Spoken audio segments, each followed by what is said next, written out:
Last round में आप करते हुए आ रहे थे एक्सियल और इक्वेटोरियल पोजीशंस ऑफ डाइपोल, है ना। और इन्हीं के आपने इलेक्ट्रिक फील्ड निकाली थी। एक बार आप एक क्रॉस चेक कर लें एक चीज़, और एक क्रॉस चेक जो करोगे उसको आप बता देता हूँ।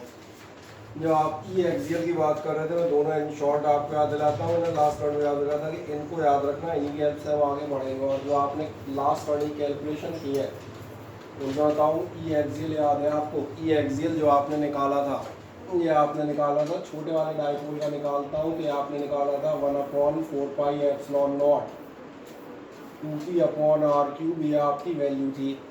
और डायरेक्शन अगर आप देखेंगे, डायरेक्शन कहा था आपका, डायरेक्शन द अलोंग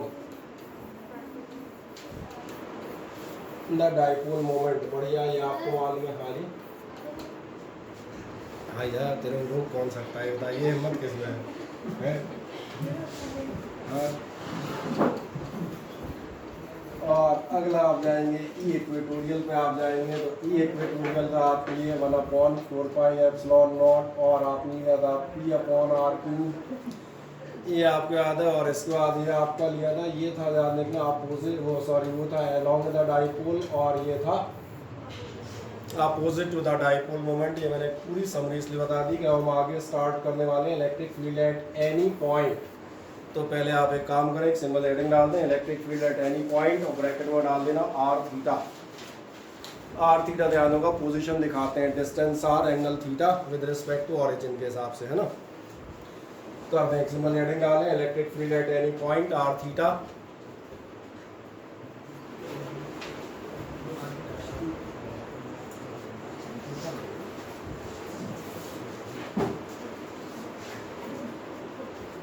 डाल दी। और जैसे आप डालते हैं electric field at any point, आ देखें इस फिगर को मैं अपनी तरफ से बनाता हूँ, जो बना है उसको छोड़, तो जब अपनी साइड से हम बनाने जाएंगे तो देखें, मैं मान चलता हूँ हमारे पास एक इलेक्ट्रिक डाइपोल है, और ये मैंने माना, तो बढ़िया बड़ा सा फिगर बनाता हूँ कि आपको देखिए, ये मैंने मान लिया एक आपका -q, और ये मैंने मान लिया आपकी एक +q।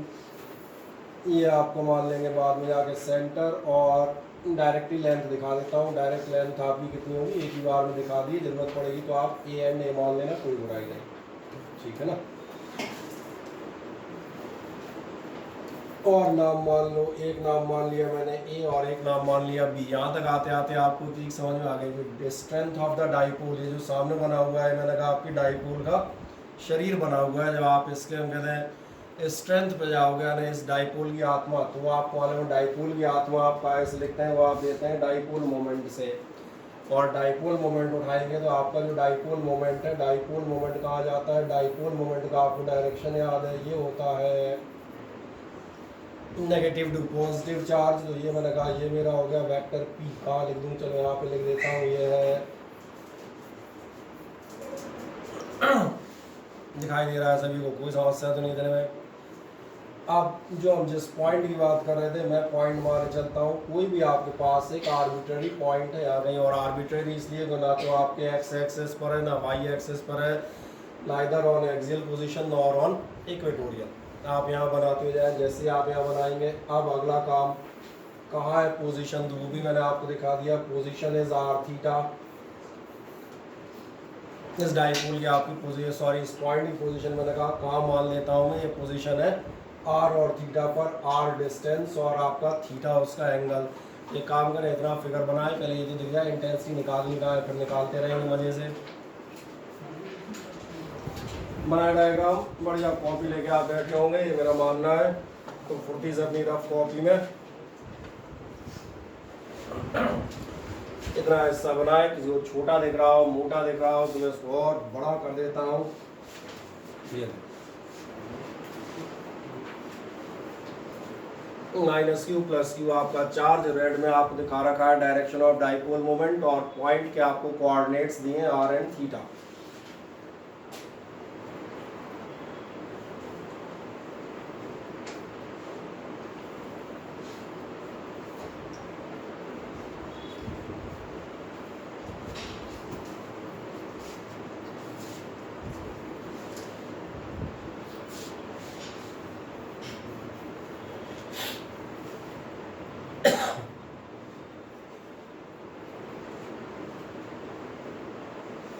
बढ़िया बन गया। वाल को फिगर बताओ जरा मुझे।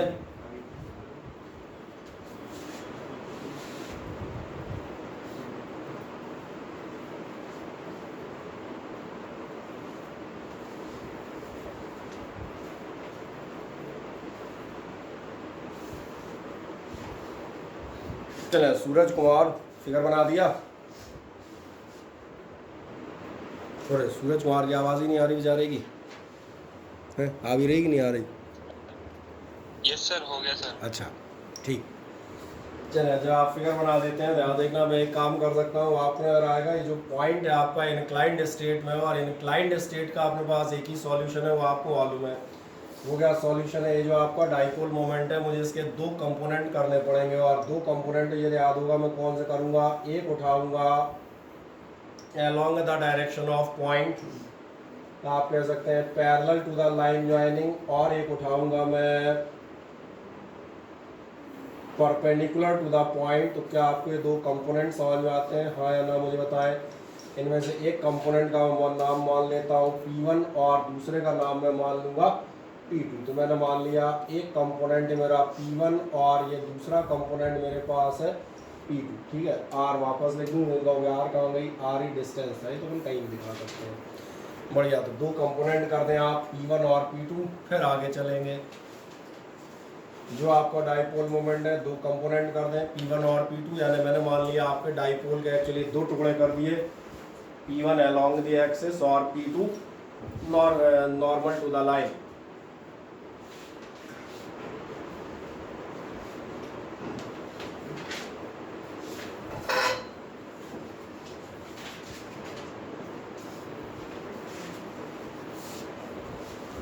कर दिए दोनों कंपोनेंट। अब मैं बताता हूँ शुरुआत की जो फॉर्मल लाइन आप एग्जामिनेशन में एक आध लिखते हैं, वो आप शीट से पढ़ते रहिएगा, वो आपका काम हो, उसको आप खुद भी लिख सकते हैं। ये भी डाइपोल है, point P is in situation r theta. तो बस मैं एक चीज़ यहाँ पर लिखता हुआ जाता हूँ, मैं यहाँ से शुरुआत कर दूंगा। मैं क्या लिखूंगा? पॉइंट पी इज एट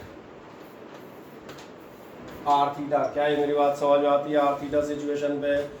अब जो आपने किया है बस उसको देखें कि आपको ध्यान जा रहा है। आपने पहला काम ये किया है, डाइपोल मोमेंट को आपने दो पार्ट में डिवाइड किया है। तो आपकी पहली लाइन क्या आएगी? आप यही बताएंगे, आप बताएंगे dipole moment vector P is resolve. और जैसे ही रिजॉल्व करेंगे तो आदमी कहेगा कौन कौन से कंपोनेंट, दोनों बता देते हैं। एक आपने लिया P1, और जो आप P1 देखेंगे कैसा ध्यान जा रहा है, P1 इज विद थीटा, और विद थीटा कंपोनेंट होते हैं आपके लिए कि कहाँ जा रहा है ये, दोनों देखें, ये जा रहा है अलोंग द लाइन ज्वाइनिंग जा रहा है। तो वही मैं लाइन लिखता हुआ जाऊंगा, कहाँ बताएंगे? Along line joining P। क्या पहला आपको पार्ट समझ में आ जाता है, डाइपोल वेक्टर P1। और ऐसे आप देखना दूसरा है आपका P2। P2 दिख रहा होगा, परपेंडिकुलर कंपोनेंट है, तो दूसरा कंपोनेंट आप कितना मानेंगे? सेकंड वन आप मान लेना P2 is equals to P sine theta, और मान लेंगे आप परपेंडिकुलर टू लाइन ज्वाइनिंग। खत्म हो जाएगा। तो आए तीन लाइनें यहाँ पर बढ़े, पहला स्टेप हमारा डायग्राम का कंप्लीट हो गया, ठीक है ना। मैं ऐसा दिखा देता हूँ, पहला चरण जो था आपका ये संपन्न हुआ। कई बार मेरे अंदर क्या है, पंडितों वाली भावनाएं जागृत हो जाती है, यज्ञ का पहला पार्ट संपन्न हुआ।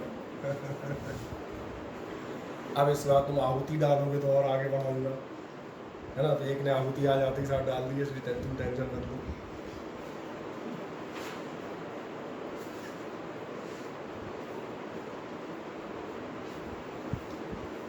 चले दिखाएं पॉइंट भी आपका एज एट आर थीटा है। Dipole moment of vector P को रिजॉल्व करें दो पार्ट में, एक आपका P1 P cos थीटा, और दूसरा आप दिखाएंगे अलोंग लाइन ज्वाइनिंग P। दूसरा आप दिखाएगा P2 is equals to P sine theta, perpendicular to line joining वही P, और क्या P तो P है।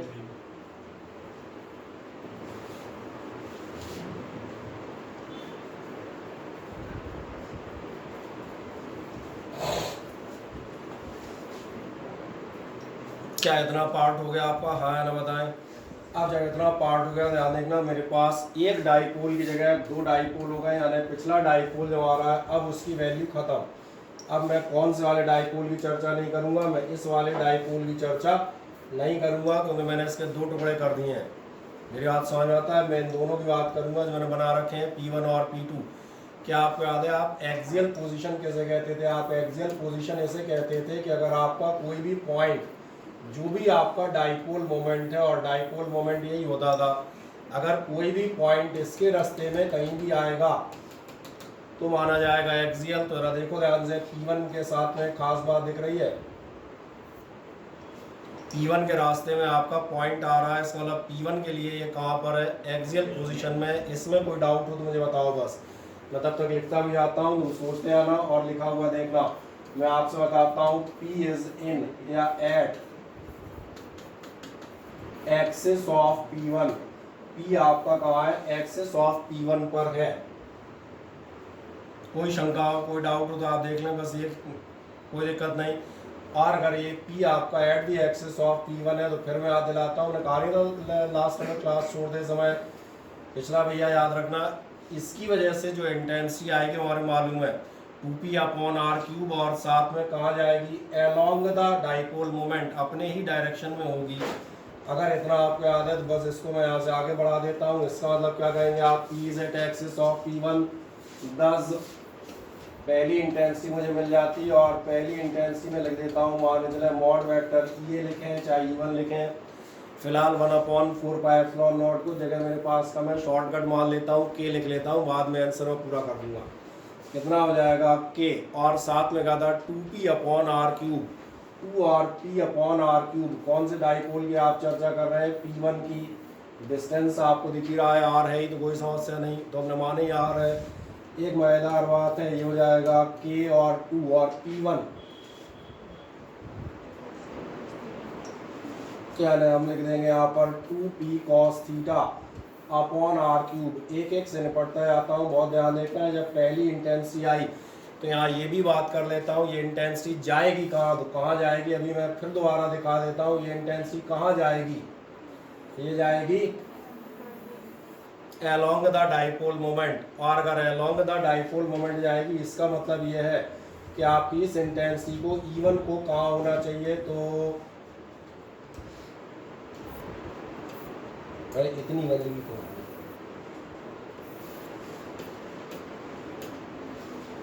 ये जो आपकी E1 जाएगी, आप देखेंगे E1 आपका जाएगा इसी डाइपोल के डायरेक्शन में, यानी E1 आपका होगा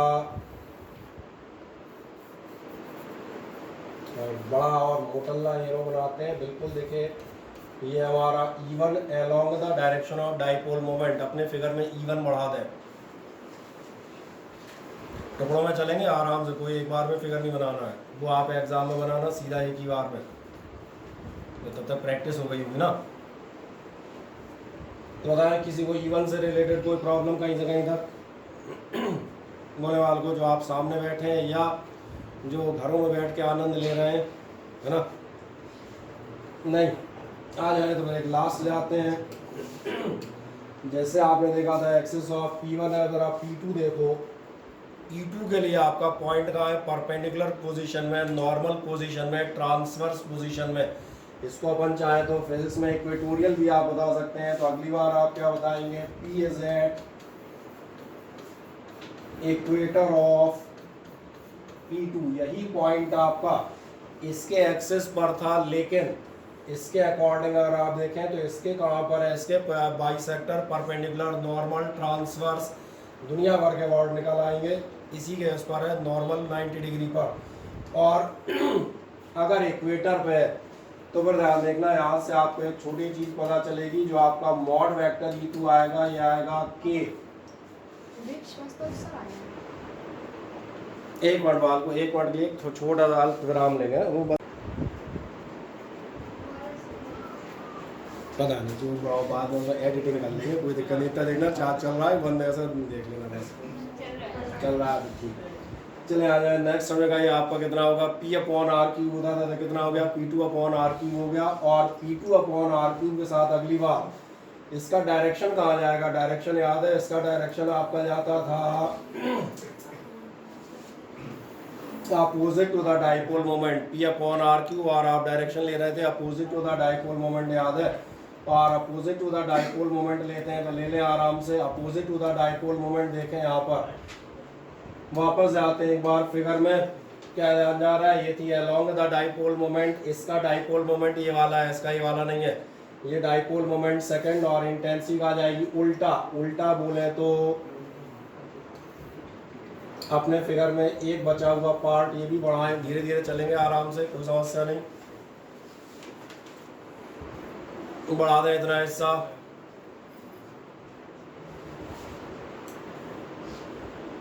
बढ़ा दिया, हाँ ना। जल्दी खींच, इतनी सी लाइन में 2 घंटे लगाएगा, कुछ धीरे से। चलो, और जब इक्वेटर पे है तो इसके साथ क्या जाएगा ध्यान देखना, इसकी वैल्यू आपकी P2 की कितनी थी, अपनी कॉपी में तुम्हारे लिखी है, कितना हो जाएगा आपका K, और साथ में होगा P sin थीटा, और अपॉन में आपको मिलेंगे R3। ये आपकी मिल गई इक्वेशन नंबर B, मिल गया। तो ये मैंने वैल्यू कंप्लीट कर दिया, आप वैल्यू कंप्लीट करें। अब मेरा आखिरी सवाल आज का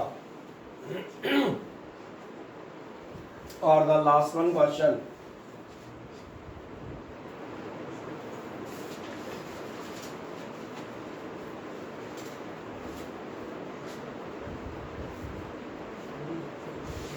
चल बढ़िया। चले तनुष्का वगैरह समझ में आ रहा है, कोई समस्या तो नहीं, कोई डाउट यहाँ तक तो हो तो बोले, नहीं। चले, KP sin theta by RQ आपने कर लिया। जैसे आप कर लेते हैं, जो मैं सवाल पूछ रहा था वो ये कि आपको ये दोनों इंटेंसिटीज E1 और E2 नज़र आ रही हैं, हाँ ना बताएं। और जब ये दोनों आ रही हैं तो इनका रिजल्टेंट आपने ध्यान नहीं दिया। यहाँ तक इसी चैप्टर में इसी 2 टॉपिक्स में इंटेंसिटी और फोर्स निकालने के कम से कम 25-30 क्वेश्चन कर चुके हो भैया, क्यों नहीं किए होंगे? मुझे लग रहा है 15-16 न्यूमेरिकल तो अभी हमने इलेक्ट्रिसिटी के कल परसों ही करा रहे थे, पिछले टर्म पे ही। अगर इनका टोटल निकालोगे तो टोटल आपका कितना आएगा, टोटल ध्यान जा रहा होगा, टोटल के लिए वही पुराना तरीका, और ये आपका आ गया।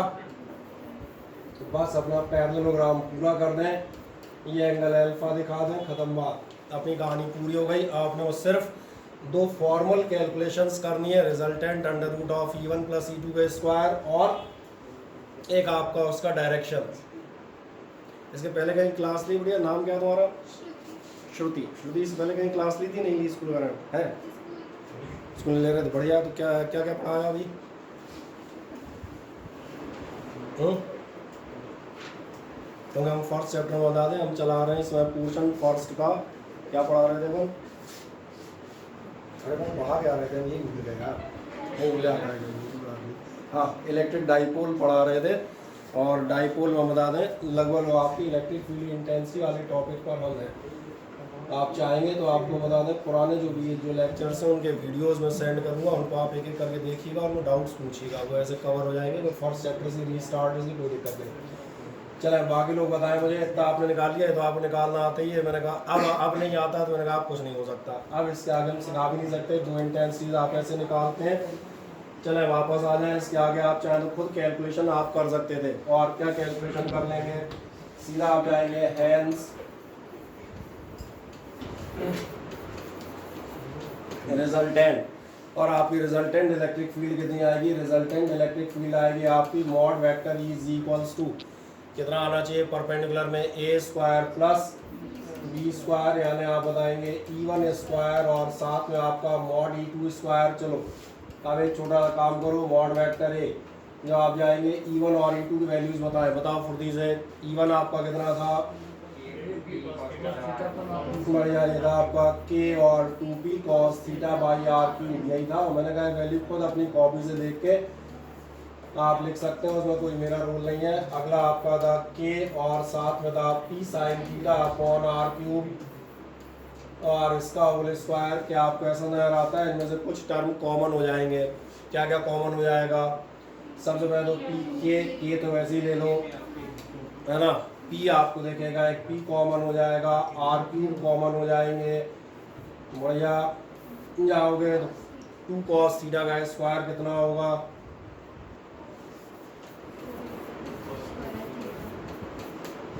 और साइन थीटा का स्क्वायर बोले तो साइन स्क्वायर थीटा, कहानी खत्म। तो बढ़ते जाओ फुर्ती से, अब इसमें मुझे क्या बताना है, तुम खुद भी कर सकते हो। बढ़ जाओ धड़ाधड़।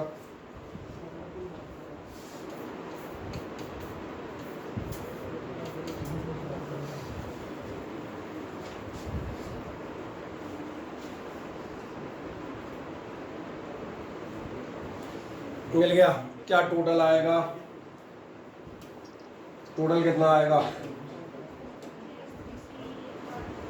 4 कॉस स्क्वायर कितना,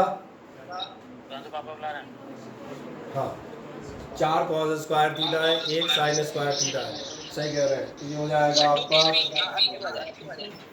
चलो सारे एक साथ माइक मतलब म्यूट किया करो और तुम पीछे कोने में घुसे हुए मच्छर हो तो थोड़ा बात कम करो।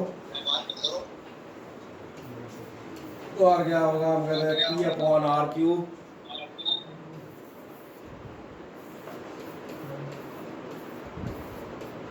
और 1 कॉस स्क्वायर थीटा जाके हो जाएगा। बड़ा माइक अपना म्यूट कीजिएगा।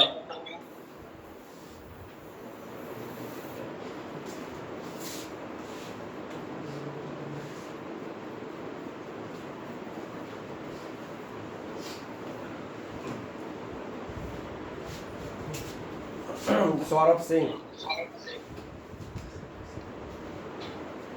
माइक बड़ा म्यूट करो।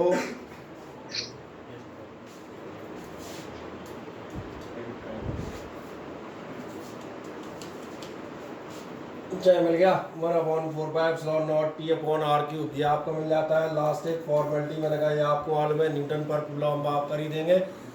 बस इस डेरिवेशन में एक छोटी सी 2 लाइनें और बची और वो काय के लिए बचेंगी, तो फिर इस बात की बचेंगी कि आपका वेक्टर है, आपने मैग्नीट्यूड या मॉडुलस कैलकुलेट कर दिया है, तो क्या डायरेक्शन कैलकुलेट करें, बढ़िया।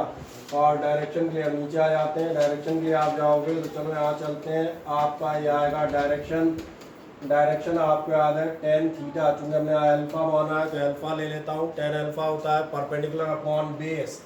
खुद अपने ही फिगर दोबारा से देख लो, दिख रहा है फिगर, और बड़ा कर दूँ, ये दिख रहा होगा, ये परपेंडिकुलर, ये आपका बेस मिल गया। परपेंडिकुलर और बेस यानी E2 अपॉन E1। बस एक लाइन में फुर्ती से इनको निपटाएंगे। E2 अपॉन E1 लिख के आगे चालू कर सकते हैं आप, नहीं कर पाओगे, कर सकते हैं यार, दोनों वैल्यू तुम्हारे पास है। E2 आपका था तो कहा जाए के, और ये था आपका p sine theta upon r cube, और नीचे आपके लिए था के और साथ में 2p cos theta by r cube, यही था। कैंसिलेशन कर लो, कौन कौन सी चीज़ें कैंसिल हो जाएंगी, चलो हम ही कर लेते हैं, तुम क्या करोगे। के कैंसिल कर देना, एक आप हम कहते हैं पी कैंसिल कर देना, एक आर क्यूब कैंसिल कर देना, बचा कुचा हो गया आपका sign theta upon cos theta, इतना तो नजर आ रहा है ना। और साइन अपॉन कॉस हो जाएंगे आपके टेन थीटा, अपॉन का 2 दिख रहा होगा। चलो ऐसा कर देता हूँ, बस last step, tan alpha is equal to tan theta by 2। बोलो क्या हो गया, अपना देखने में आ रहा, अरे ऐसा हो गया जी।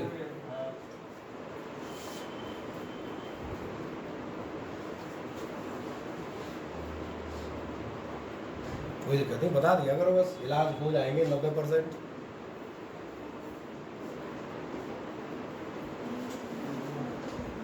मैं तो यहाँ इसलिए खड़ा हो जाता हूँ, यहाँ बीच में खड़ा हो जाऊँ। मैं तो जो जनरली में पढ़ाते समय आदत थी बीच में खड़े होने की, अब दिक्कत है बीच में खड़ा हो जाता हूँ तो जो जा रहे वो है उनको मेरी शक्ल दिखती है अकेली इसलिए मुझे एक किनारे खड़े की आदत डालनी पड़ी।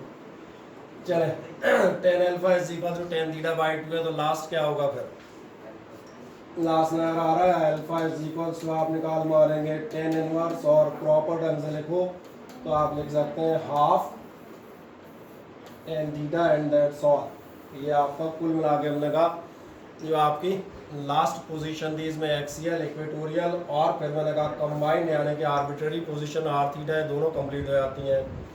आप कोई शंका हो तो मुझे बताएं। बोलो बेटा किसी को ही कहीं से कहता कोई डाउट हो तो बताएं फुर्ती से। नहीं, बस अब मैंने कहा था जो आपके पास शीट है उसमें आप जाएंगे तो आपको ही मिलता हो जाएगा। ये वो सब कहानियाँ, ये भी डाइपोल है, फिगर वही बना हुआ है, मैंने बनाया तो दूसरा कैसे हो जाएगा, दिख नहीं रहा, हैंड ड्रॉन है। अगला जो है आपका ये वही, यहाँ बस अंतर इतना है, शॉर्टकट में के मार लिया था 1/4πε0 में पूरा करते आ रहे हैं। Cos theta p sine theta by r cube mod E1 plus E2 के स्क्वायर वैल्यूज, और उसके बाद जाओगे आगे तो मैंने कहा यही आपका फाइनल रिजल्टेंट होगा 1/4πε0 p/r³ 3 cos square theta plus 1 का रूट। और लास्ट अगर आप tan अल्फा निकालेंगे तो हाफ tan थीटा यानी कि tan inverse half tan theta. तो क्या क्लियर आता है। एक एंगल और दिया है net angle from the dipole axis. Net angle क्यों दिया है वो बता दूं, क्योंकि आपने ध्यान दिया होगा ये आपका डाइपोल था, ये आपकी इंटेंसीज हैं, एक इधर भाग रही है एक इधर भाग रही है, एक रिजल्टेंट यहाँ था, इसका एंगल अल्फा है।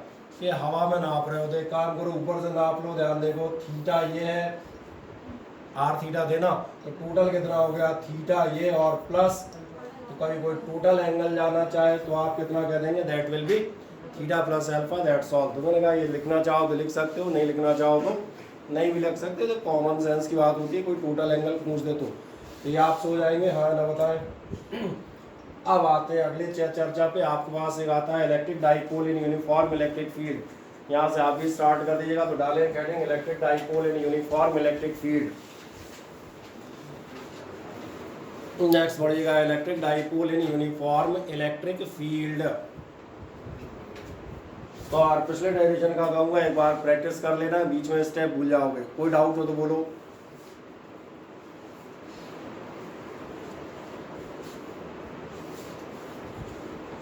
No sir. नहीं बढ़िया। चलें electric field and uniform dipole and uniform electric field का मैं आपको एक एग्जांपल देता हूँ। बार मैग्नेट सबने देखा है और बचपन में मैंने कहा 7th 8th क्लास से एक एक्सपेरिमेंट पढ़ते आए होंगे। अगर एक बार मैग्नेट धागे से बांध के यहाँ लटकाऊं तो क्या होगा। पोल्स के डायरेक्शन में आने सीधा कहा जाए नॉर्थ साउथ डायरेक्शन में अलाइन हो जाएगा। क्या आपने ध्यान दिया ऐसा। जब आप इस मैग्नेट को लटकाते हैं तो अगर पूरा पूरा सेंटेंस इस्तेमाल किया जाए तो आप क्या कह सकते हैं कि जो आपका मैग्नेट है ये आपका मैग्नेट अपनी जगह से घूमेगा जिस डायरेक्शन में तुम रखोगे और घूम के क्या हो जाएगा धीरे धीरे धीरे धीरे नॉर्थ साउथ में अलाइन हो जाएगा। Now the question is why it aligns in the direction of north south only. इसका भी रीज़न अगर आप जाएंगे तो बहुत सिंपल रीज़न बताता हूँ कि आपके मालूम है हमारी अर्थ खुद एक मैग्नेटिक फील्ड की तरह काम करती है और ये भी आपको मालूम है the direction of the earth's magnetic field is along the north south direction. अब क्या करते हैं आप, जैसे ही आपने बार मैग्नेट मान के चले यहाँ पर आपने सस्पेंड किया फ्रीली एट एनी एंगल, कोई भी बार मैग्नेट मैंने कहा क्या मैं किसी भी एंगल पे इस टाइप से लिए हूँ। हाँ एक छोटी सी बात याद दिलाता हूँ, मान के चले let it be north pole of the magnet it be south pole of the magnet. इसका मतलब इनमें से कोई एक पोल that will get attracted towards by north, similarly the other pole will get attracted towards the south of the earth। मैं फिर से repeat करता हूँ, जैसे आप मैग्नेट सस्पेंड करेंगे each and every magnet contains two similar poles north and south। ये भी आपको मालूम है there is the force of attraction between the like poles and the force of attraction between the like poles। मुझे नहीं लगता ये कोई बताने वाली चीज़ है। रिजल्ट क्या आएगा, one of the pole will get attracted towards the north that means a force will applied on it, similarly the other pole will get attracted towards the south and another similar force is applied on it. आए अब हमें move करना पड़ेगा कक्षा 11 की ओर। क्या होगा कक्षा 11 में जाके बताओ।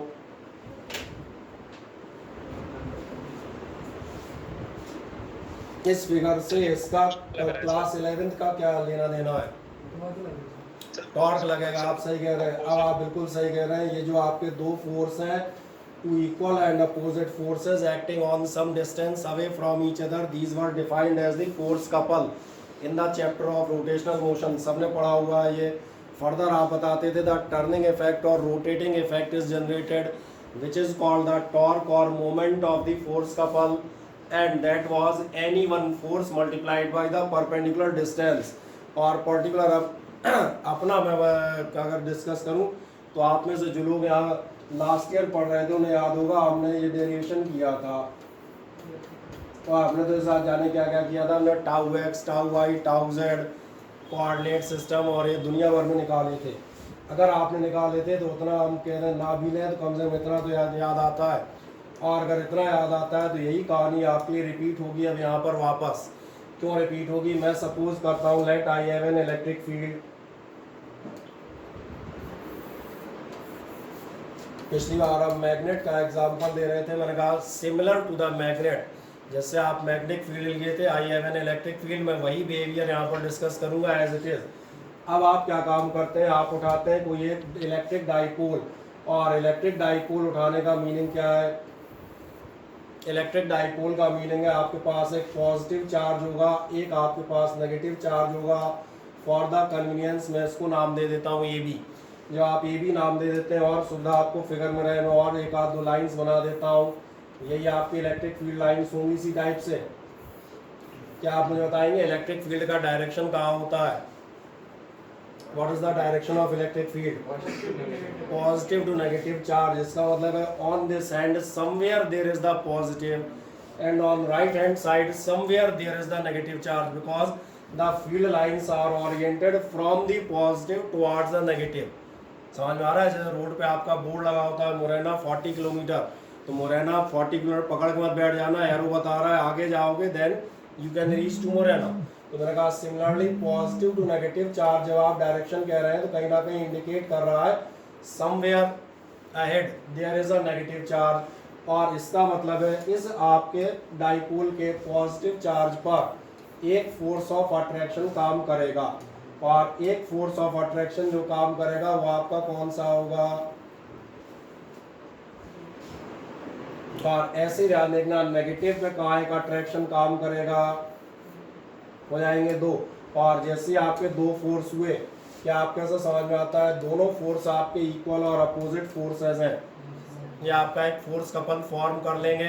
एडवांस मैंने यहाँ 11th याद दिलाई थी, ये दोनों कपल मिलके these will give a turning और rotating effect. The torque of this force couple, torque आपका ऐसे देंगे force multiplied by perpendicular distance. ये मैंने कहा भैया ये पिछले साल का आपको मालूम हो, अगर आप फोर्स इंटू परपेंडिकुलर डिस्टेंस लेंगे तो पहला काम तो मुझे ये करना पड़ेगा कि समझ आ गया, दोनों फोर्सेस, ये आपका परपेंडिकुलर डिस्टेंस, ये मैं मान के चलता हूँ कितना डिस्टेंस मैंने सपोज कर लिया है x, and let this angle भी थीटा। तो एक छोटा सा काम करें, फिगर बनाए, फिर हम इसको समझते हुए जाते हैं 2 मिनट के अंदर, याद हो जाएगा। मजे से आप फिगर बना दें पहले।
चलो कुसुम खीरवार तुम्हें को चलने पल्ले पड़ रहा है?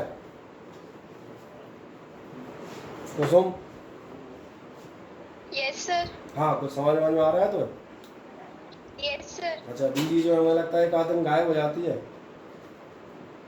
नो सर, रेगुलर अटेंड करती हूँ सर। अच्छा, तो मैं रोज अटेंडेंस लगा रहा हूँ कि नहीं लगा रहा? क्या सर?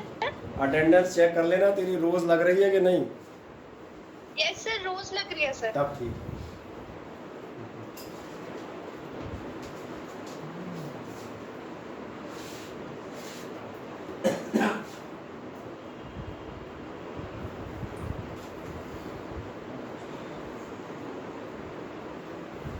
जो बेचारे फिर भी गायब हो गए, बताओ कौन से गायब हो गए, मुझे नहीं पता चला।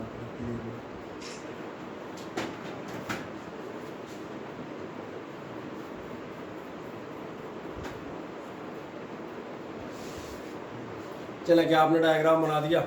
जो डायग्राम बनाया इसी की समरी बता देता हूँ। समरी क्या क्या समझ में आ रही है? डाइपोल आप सस्पेंड करेंगे, दोनों चार्जेस आपकी इक्वल और अपोजिट फोर्सेस एक्सपीरियंस करेंगे, बिल्कुल साफ समझ में आता है।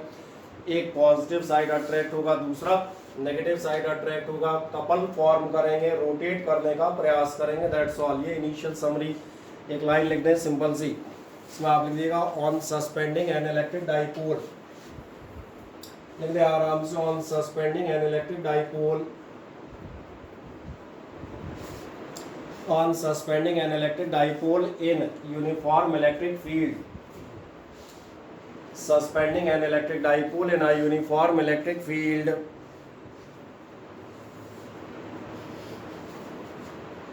the two charges experience electric field, the two charges experience,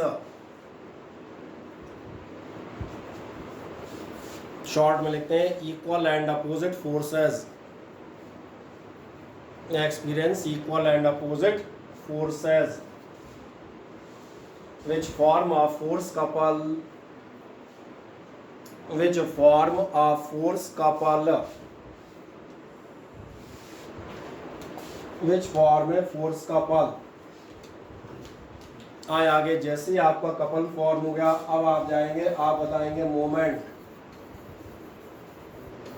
या फिर आप कह सकते हैं टॉर्क, जो भी आप कहना चाहें, ऑफ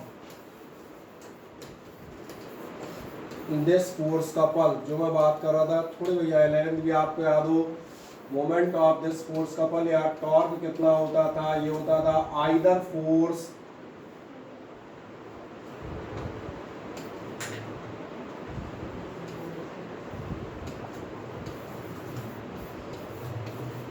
और मल्टीप्लाइड बाय, या आप कहते थे परपेंडिकुलर डिस्टेंस। चलो परपेंडिकुलर ऐसे लिख देते हैं शॉर्ट में, ठीक है।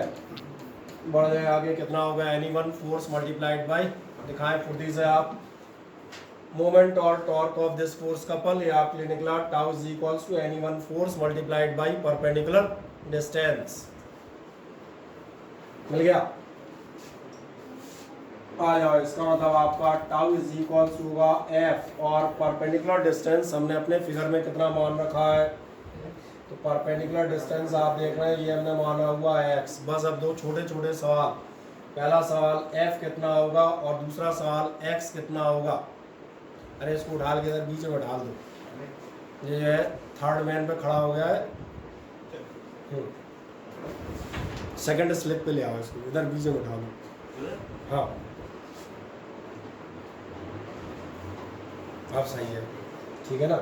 हाँ, जब आप tau is equals to f x करेंगे, मैंने कहा फोर्स कितना होगा और आपका डिस्टेंस कितना होगा। जब यहाँ जाओगे तो क्या मिलेगा आपको, क्या आपको ध्यान है, ध्यान होनी चाहिए यार। कल ही इलेक्ट्रिक फील्ड के हमने कहा इतने सारे क्वेश्चन कर रहे थे, चलो फिर भी कर ही देते हैं। ई इज इक्वल्स टू आपका कितना था,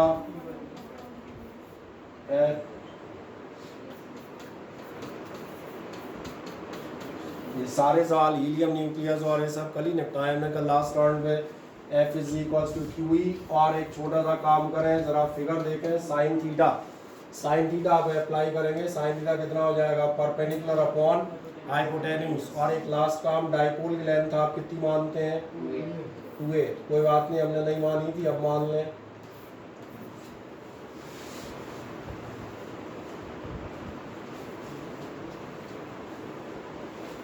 सही है।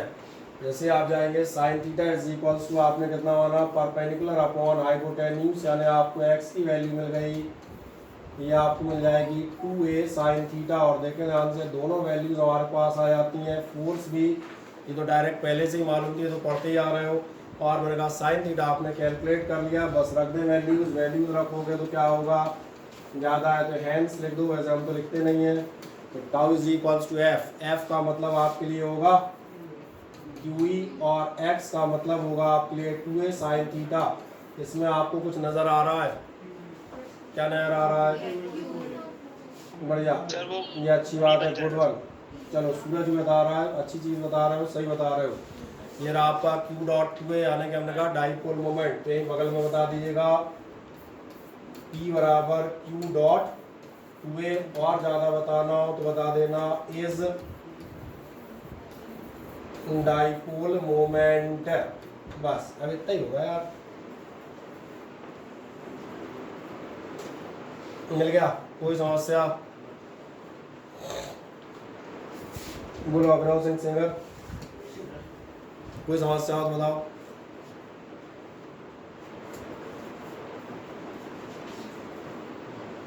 जब आप टाउ इज इक्वल टू इतना निकाल देते हैं तो मैंने कहा ये आपने दिखाई दिया, तो आप खुद ही बता रहे हो q dot t two a p होता है, फिर क्या है, फिर मेरे लिए कुछ बचा ही नहीं है, तो सिंपल इसी वैल्यू रख दूंगा। यानी आपको क्या मिल जाएगा, टाउ बराबर पी ई साइन थीटा। बढ़िया, ये हो गया हमारा डेरिवेशन कंप्लीट। लेकिन अभी इतनी जल्दी कंप्लीट नहीं होता, फिजिक्स है, अभी आधा ही हुआ है।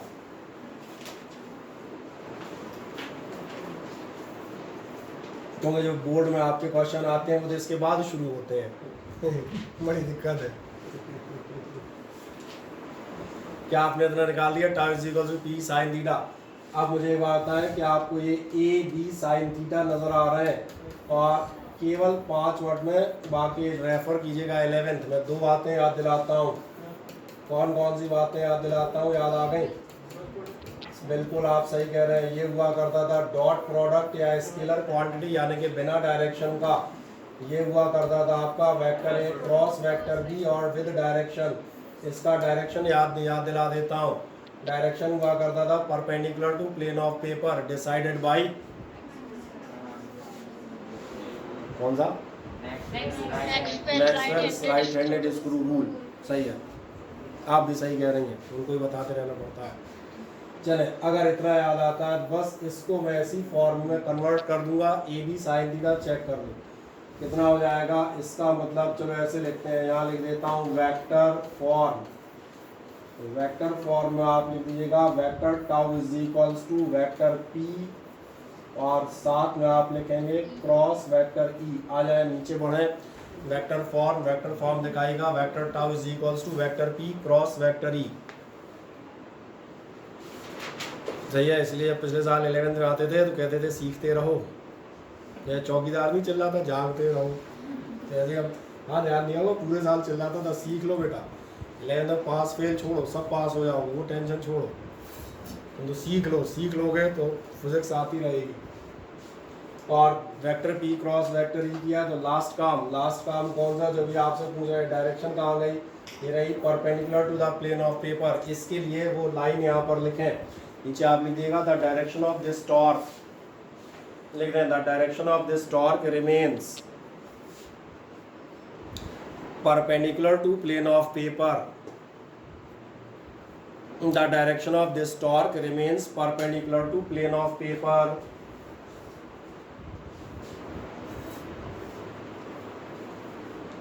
और बताएंगे it is decided by perpendicular to plane of paper, it is decided by Maxwell's right-handed screw rule।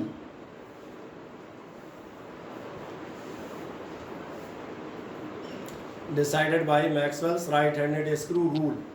अब बहुत ध्यान से मुझे सुने, मैं एक्स्ट्रा चीज़ और बताता हूँ यहाँ पर ध्यान रखने लायक, जो डेरिवेशन चल रहा है तो कंटिन्यू रहेगा ही। पहली बात मैं बताता हूँ, ये जो आपका वेक्टर फॉर्मेट आएगा पी साइन थीटा या जो भी यहाँ तमाम सारे साइन थीटाज आते रहेंगे, उनमें आपका वेक्टर पी क्रॉस वेक्टर ही आगे जाके जो भी। पहली बात तो इसका डायरेक्शन याद रखिएगा, कहाँ होता है, perpendicular to plane of paper. अपनी जेब से ये प्रयास कीजिएगा कि आप 11th का रजिस्टर देख के एक बार इस डायरेक्शन को चेक कर लें। जहाँ 11th के वेक्टर के रजिस्टर में आप देखेंगे ऐसे फिगर बने हुए हैं, याद है किसी को? ये वाले फिगर बनाते थे, क्लॉकवाइज स्क्रू घुमाओगे, यही स्क्रू रूल था। स्क्रू को क्लॉकवाइज घुमाओगे तो कहाँ जाता है, तो ये जाता था अंदर। हाँ, आप इन्वर्ट कह रहे हैं, सही कह रहे हैं। और अगर आप स्क्रू को एंटी क्लॉकवाइज घुमाएंगे तो ये कहाँ आता था, बाहर। एक इंटरेस्टिंग चीज़ बताता हूँ, इसलिए कह रहा हूँ अभी घर जाके देख लेना 11th का। हालांकि हम भी इसको एक बार दोबारा 5 वर्ड में एक्सप्लेन करेंगे, लेकिन दिक्कत वही है, एक ही बार करेंगे, समझ आ रहा है? इसलिए कह रहा हूँ एक बार अपनी तरफ से देख लेना, क्योंकि यहाँ जो न्यूमेरिकल आपके बनते हैं, एक अच्छी बात है कि यहाँ पर आपसे डायरेक्शन नहीं पूछेगा, लेकिन जैसे ही आप इसके 1-2 चैप्टर बाद मैग्नेटिक इफेक्ट ऑफ करंट पे जाते हो, आपका ध्यान जाएगा उसमें आपका एक फॉर्मूला कुछ लोगों ने पढ़ा हुआ है, जिन्होंने नहीं भी पढ़ा मैं उनके लिए लिख देता हूँ। वहाँ एक फॉर्मूला आता है, ये और भी कई आते हैं, वहाँ से ज़्यादातर 90% डेरिवेशन साइन थीटा और क्रॉस प्रोडक्ट के ही हैं उस चैप्टर में। इसमें जो आपका क्वेश्चन आता है उसमें पूछते ही है, अपने बोर्ड एग्जामिनेशन में क्वेश्चन देखोगे, बाकी तो छोड़ो। वो आपसे कहता है deuteron is moving along x axis, an electric field is oriented along negative y axis, positive y axis. मतलब समझ में आ गया? हो गया रट्टा। फोर्स निकालने के साथ साथ तुम्हें ये भी बताना पड़ेगा कि जो आपका फोर्स लग रहा है पॉजिटिव जेड पे लगेगा, नेगेटिव जेड पे लगेगा, और वो आप तभी निकाल पाएंगे जब आपको ये Maxwell's right handed screw rule मालूम होगा। तो इसलिए मैंने कहा वहाँ भी मैं एक बार डिस्कस करता हूँ, लेकिन मैंने कहा आप अपनी तरफ से प्रिकॉशनरी 11th का रेस्टर उठा के एक बार देख लें। पहली चीज़ ये हुआ मेरा, पहली बात जो मैंने आप बताई, थोड़ा सा अलर्ट रहे, आप फिजिक्स सीख जाते हैं। दूसरी बात बताता हूँ, यहाँ पर ये एक ऐसा डेरिवेशन है जो साइन थीटा के फॉर्म में, यहाँ से साइन थीटा के 8 से 10 डेरिवेशन आएंगे, कुछ एक कॉस थीटा में भी आएंगे। इन सब में एक कॉमन चीज़ आएगी और वो मैं बताऊंगा एफ। जो भी चीज़ है, जैसे यहाँ पर डाईपोल है, कभी चार्ज होगा, कभी कंडक्टर होगा, कभी कुछ और होगा। तो जैसे हम यहाँ बताते हैं, अभी फिलहाल मैंने क्या ले लिया, डाईपोल, ये वर्ड आपका बदलता रहेगा। और एक लाइन आएगी, if dipole is parallel to electric field. आपका डाईपोल कैसा है? पैरेलल टू इलेक्ट्रिक फील्ड है। अगर पैरेलल टू इलेक्ट्रिक फील्ड लोगे तो ध्यान जा रहा है, पैरेलल का मतलब है आपके लिए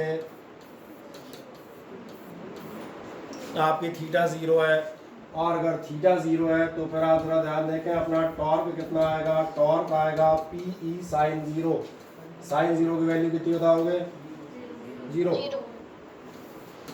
इसका मतलब टॉर्क 0 होगा, और ये आपका आएगा मिनिमम। ठीक, दूसरा दिखाता हूँ, ध्यान देखना। इसी में एक सेकंड क्वेश्चन पूछेगा आपसे, और ये आएगा इफ डाईपोल, और फिर बताता हूँ डाईपोल के नाम बदलते रहेंगे, अलग अलग चीज़ें आती रहेंगी। और बताएगा dipole is perpendicular to electric field. अगर आप परपेंडिकुलर लेंगे तो फिर आपको क्या मिलेगा? बढ़िया, थीटा 90, यानी आप निकालेंगे tau is equals to sine 90 आपका होगा। वैल्यू कैसी होगी? मैक्सिमम। बढ़िया, ये चीज़ आप देखेंगे आपको बार बार मिलती हुई जाएगी। और अपने ही बोर्ड एग्जामिनेशन में क्वेश्चन देखोगे, मैंने कहा था ना, जो डेरिवेशन कर रहे हो क्वेश्चन जो इसके बाद आता है 1 मार्क्स में, 2 मार्क्स में, बहुत प्यारा सा क्वेश्चन कई बार रिपीट है। In which orientation of the electric dipole in uniform electric field. Uniform electric field में इस बेचारे इलेक्ट्रिक डाईपोल के किस ओरिएंटेशन के लिए टॉर्क मिनिमम और मैक्सिमम होते हैं? तो समझ में आ रहा है? आपको यही बताना पड़ेगा। For minimum torque the dipole should be parallel to the electric field, और फिर एक लाइन में दिखाओगे। और for maximum torque the dipole should be, ये अपने अकॉर्डिंग आप आंसर लिख सकते हैं, दे सकते हैं, ऐसा मेरा मानना है। मेरा काम इन दो कंडीशंस को लिखा देने के बाद खत्म हो जाता है। तो एक काम करें, नीचे डाल दें फुर्ती से। लास्ट क्या लिखा था? अच्छा, वो आपने वेक्टर फॉर्मेट लिख दिया, बस इसी पे आ जाए। नीचे बताएंगे कंडीशन 1।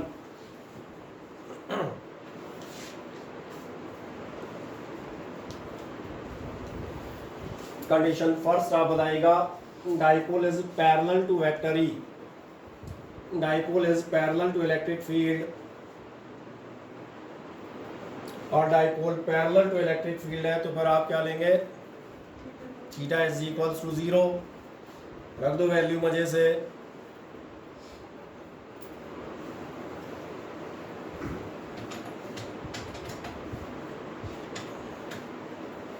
तो आपको मिलेगा tau is equals to P sine 0, यानी कि 0, और जो आपका कितना होगा? मिनिमम। ऐसे आप बताएंगे एक नेक्स्ट वन, और नेक्स्ट आप क्या बताएंगे? Dipole is perpendicular to electric field, condition second.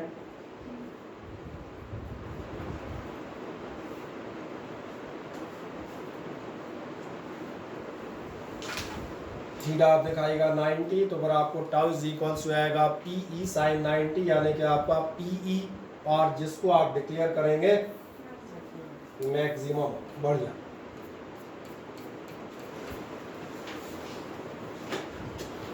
सही है। क्या हो जाता है कंप्लीट। और आप चेकआउट करेंगे, अगर इसकी मुझे स्लाइड मिल गई, बिल्कुल मिल जाएगी, जाएगी कहाँ? तो यही आपका दिया था, dipole is placed in an uniform electric field such that, इसका मोमेंट क्या करता है, makes an angle theta with the direction of electric field, यही आपने बनाया था figure.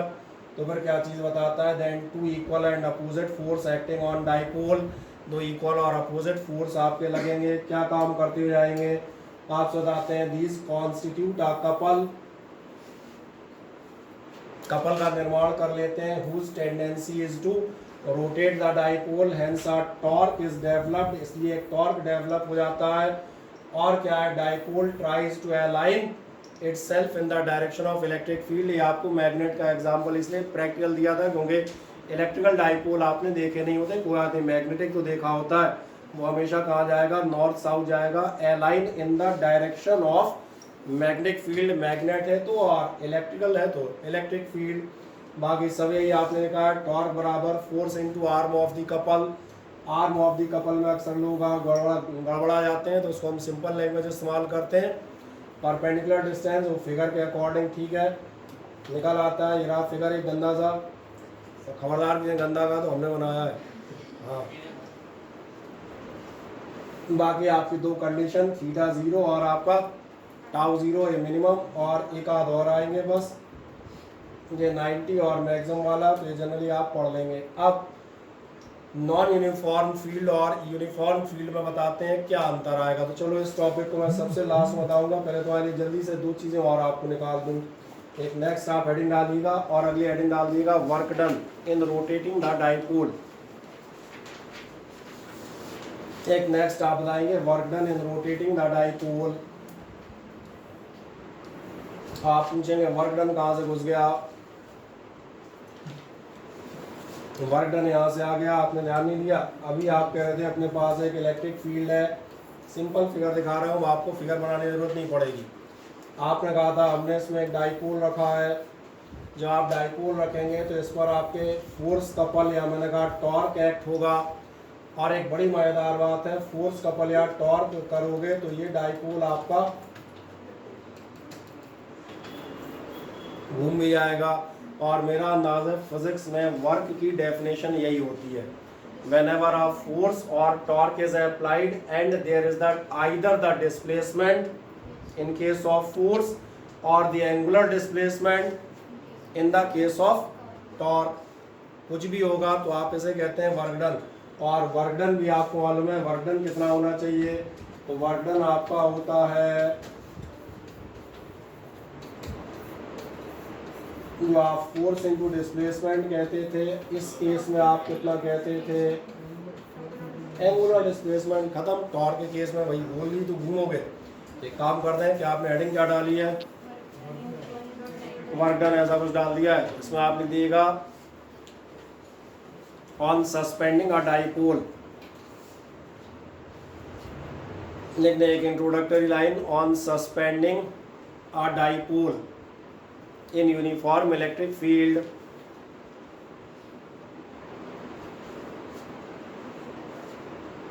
it experiences a torque on suspending a dipole in a uniform electric field, it experiences a torque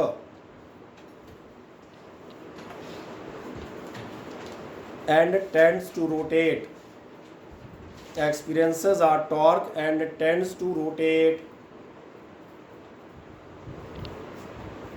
सही है, hence नीचे आएंगे वर्क डन, नीचे आप आ जाएगा hence work done is equals to torque into angular displacement,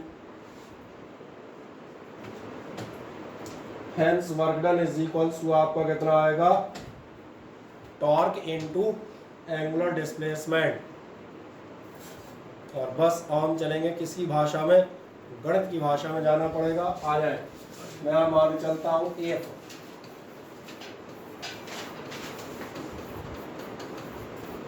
the angular displacement of dipole, कितना मानना पड़ेगा ध्यान देखना, तो याद आ गया होगा, हम मानते हैं स्मॉल एलिमेंटल, छोटा सा आप माने angular displacement d theta, then आपको क्या मिलेगा, छोटू सा वर्क डन यानी कि dw is equals to tau d theta. ज़्यादा हो जाए तो इसी को आप यहीं लिख सकते हैं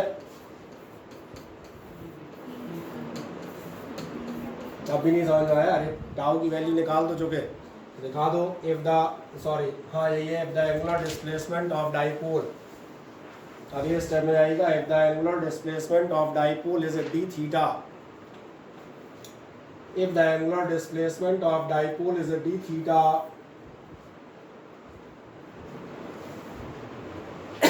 then dw is equals to tau d theta। अरे यार पेपर में नाम नोट कर लेना, इससे पहले लोग बेचारे बाहर हो जाए आगे डाटा की कमी के कारण। क्या आपने कहा? Angular displacement of dipole is d theta, then dw आपका कितना होगा? ये होगा टाउ डी थीटा, यानी कि हो जाएगा आपके लिए P sine theta D D theta. और अब लास्ट काम, टोटल वर्क डन कैसे निकालोगे? इंटीग्रेशन करके। तो चलो हम भी ऐसे निकालेंगे। हम कौन सा अलग निकालेंगे? हम लिख देंगे if the dipole is rotated from theta 1 to theta 2। क्या ऐसा याद आता है? ये आपकी लिमिट्स बन जाती हैं, हेयर टू देयर, ये लिमिट्स ऑफ इंटीग्रेशन बन जाएंगी। तो फिर आप क्या बताएंगे? W इज इक्वल्स होना चाहिए integration of P e sine theta d theta, और लिमिट्स आप रखेंगे थीटा 1 टू। इसका इंटीग्रेशन तो सब लोग कर लेंगे यार, ये कोई अटक जाएगा इसमें भी। चलो क्या करें? पी बार ले लें, साइन थीटा का इंटीग्रल कितना बताओगे? Minus cos. सही जवाब बिल्कुल। और इसलिए ये आपका हो गया थीटा 1 थीटा 2। एक काम कर लेते हैं सुविधा के लिए, इस माइनस को पहले बाहर निकाल लो, बाद में अंदर डाल लेंगे धीरे से, है ना? बार बार लगाना पड़ेगा ना। कॉस थीटा में एक बार कर लेना अपर लिमिट, यानी कि कॉस थीटा 2, माइनस ले लेना लोअर लिमिट यानी कि थीटा 1, और ज़्यादा है तो सीधा कर लो। नेगेटिव वर्ग को निकाल रहे हो, अपने आंसर पॉजिटिव आए ज़्यादा अच्छे लगते हैं, इसलिए हम कह देंगे कॉस थीटा 1 माइनस, मेरा ख्याल है तो आप खुद भी कर सकते हैं, फॉर्मेलिटी के लिए मैंने वर्क डन निकाल दिया और कुछ नहीं, इंटीग्रेशन कर दें। If the dipole is rotated from theta 1 to theta 2।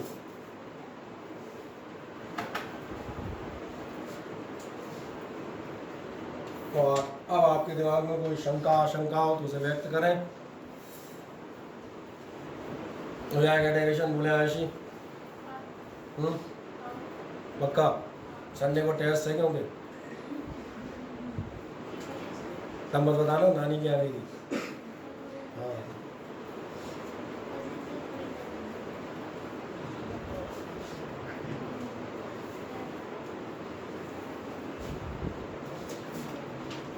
और एक ब्रेकिंग न्यूज़, ब्रेकिंग नहीं शॉकिंग न्यूज़ अभी रिलीज कर दूं।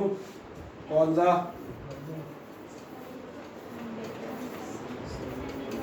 संडे को टेस्ट रहेगा, और टेस्ट रहेगा पेन पेपर।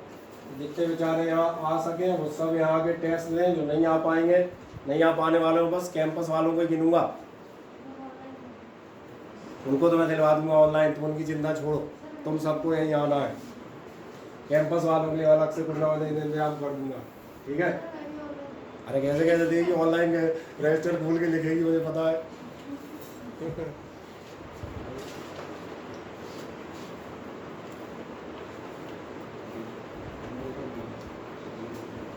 चले क्या इतना आपने कंप्लीट कर दिया? हाँ ना बताएं, कर देते हैं। कोई डाउट हो किसी को तो बोलें फुर्ती से। एक लास्ट चीज़ और ले लेते हैं। अगर आपने डाइपोल आपने लिखा है थीटा 1 से थीटा 2 रोटेट किया है, इसका मतलब समझ में आता है? थीटा 1 थीटा 2 कोई भी आर्बिट्रेरी लिमिट से, आर्बिट्रेरी मतलब 30 से 40 डिग्री घुमाया, 40 से 60 घुमाया, तो बीच में ही क्यों घुमा रहे हो? शुरू से भी तो घुमा सकते हो भैया, कोई जरूरी है कि शुरू से नहीं घुमाओगे। तो अगर आप शुरुआत से घुमाते हैं तो उसके लिए अपन एक छोटा सा इसी का एक सब फॉर्मूला बना सकते हैं। नीचे आप कह दीजिएगा if the dipole is rotated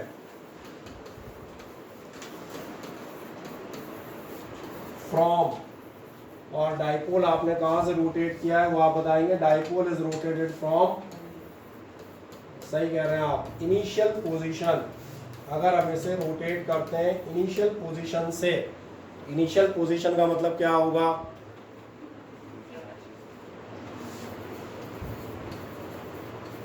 by an angle theta, पूरा ही स्टेटमेंट लिख देता हूं। डाइपोल को आपने इनिशियल से इस्तेमाल किया है, यानी आप घुमा रहे हैं, ध्यान देखना θ1 बराबर 0, इनिशियल का मतलब यही होता है कितने एंगल तक घुमाया है, तो बाई थीटा जो भी 40 50 60 70 तुम्हारी इच्छा है, तुम चाहे जाऊँगा मुझे क्या लेना देना, तो आप बता देंगे θ2 कितना आएगा। थीटा मेरा काम तो सिर्फ इतना सा है कि मैं बता दूंगा, इसलिए W बराबर कितना हो जाएगा, PE cos 0 minus cos theta, तो कुल मिला के आपका आ जाएगा cos 0 की वैल्यू पक्का। वाह, ये वैल्यू तो हमारे बायोलॉजी वालों को तो मालूम होगा।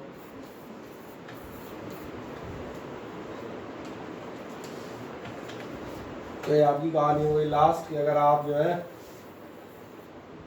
इसको कहाँ से घुमाएंगे, स्टार्टिंग से, तो फिर ये हो जाएगा cos 0 माइनस cos थीटा, यानी कि 1 माइनस cos थीटा। ओके,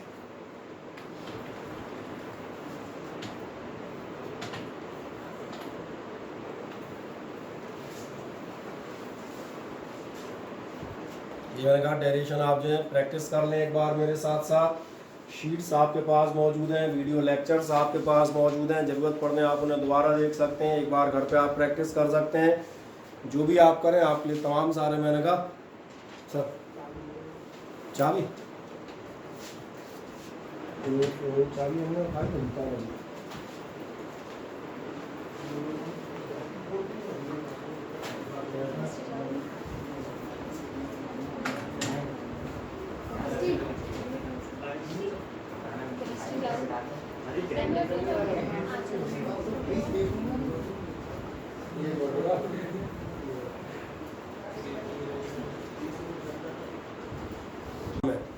तो एक नेक्स्ट हेडिंग डालें इसके बाद,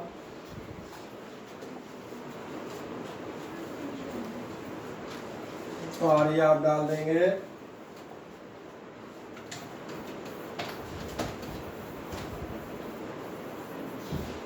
potential energy of electric dipole. ठीक,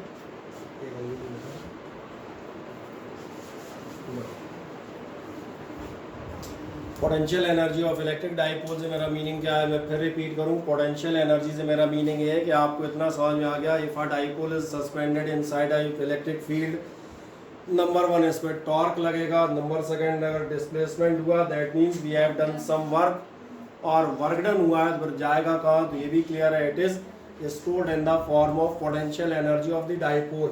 पोटेंशियल एनर्जी की आपने लास्ट ईयर जितनी भी डेफिनेशन दी है, चाहे वो आपकी ग्रेविटेशनल पोटेंशियल एनर्जी रही हो, चाहे स्प्रिंग की पोटेंशियल एनर्जी रही हो, चाहे इलास्टिसिटी वाले में किसी चैप्टर में आपकी इलास्टिक पोटेंशियल एनर्जी रही हो, मैं आपको ग्रेविटेशनल लेविटेशन छोड़ के इलास्टिक पोटेंशियल एनर्जी की याद दिलाता हूँ।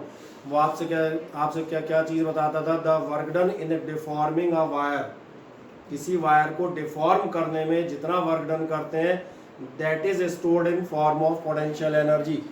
और याद दिलाता हूँ, एक आपके पास हुआ करता था सिंपल पेंडुलम, और सिंपल पेंडुलम आपका कब ऑसिलेशन शुरू करता था, जब आपसे कहा जाता था it is displaced slightly from its mean position. आप सही कह रहे हैं, वहाँ भी यही चीज़ बताते थे, the work done in displacing the pendulum from its mean position. आगे फिर वही कन्वर्ट्स, ट्रांसफॉर्म्स, स्टोर्स, ठीक है, वर्ड अपने हिसाब से कर सकते हो। मोटी बात पोटेंशियल एनर्जी में आएगा, और पोटेंशियल इस एनर्जी से फिर वो मूवमेंट करेगा। तो यहाँ आपको समझ में आ रहा है, जो हमने 2 पार्ट किए, ये एक्चुअली 2 डेरिवेशन नहीं है, एक ही डेरिवेशन के सिस्टमेटिक स्टेप्स हैं। टॉर्क लगा रहे हो, फोर्स हो गया, घूम रहा है, वर्क डन हो गया, और वर्क डन हो गया तो कहाँ गया वर्क डन, तो आपने कहा in form of potential energy, क्या है, क्लियर हो गया। तो बस अब एक सवाल बनेगा, पोटेंशियल एनर्जी कहाँ से मानेंगे। क्या तुमने ध्यान दिया है, ये जो आप इसका डिस्प्लेसमेंट लेते हैं कहीं से भी नहीं नापने लगते, आप नापते हैं from the gravitational potential energy. Simple formula बताता हूँ, mgh, h कहाँ से नापोगे, मैं एक सिंपल सवाल पूछता हूँ, माने चले आप अपने घर की पहली मंजिल पे खड़े हैं, छत पे खड़े हैं, छत की हाइट ज़मीन से 10 फीट है, और आप एक बॉल अपने हाथ में लिए हैं जो ज़मीन से 5 फीट ऊपर है, हो जाएगी आराम से। अब आप मुझे बताएं, जब आप mgh निकालेंगे तो इस h की वैल्यू आप कितनी रखेंगे, 10, 5 या 15। मैं डाटा रिपीट करता हूँ। You are standing on a roof which is at a height of 10 feet from the road. Now the ball is held at a height 5 feet from the roof. So what should be the value of h in formula mgh, whether it is 5 feet, 10 feet or 10 plus 5, 15 feet? क्या जवाब दे रहे हो अनमोल? क्या जवाब दे रहे थे? बोलो बोलो, रिपीट करो। सर मैंने कुछ नहीं दिया। अच्छा नहीं, क्या किसी ने दिया था ना? कितना बताया तुम लोगों ने? 15 फीट लेके ध्यान जा रहा है, क्योंकि आप कहाँ से नापते हैं, स्टैंडर्ड पोजीशन से, फ्रॉम द ग्राउंड लेवल। यहाँ से कहा गया हाइट हमेशा कहाँ होगी, ग्राउंड लेवल से। इसीलिए जब आप पोटेंशियल एनर्जी बताएंगे तो ये आपको कंफर्म है, पोटेंशियल एनर्जी क्या होगी, पोटेंशियल एनर्जी होगी वर्क डन।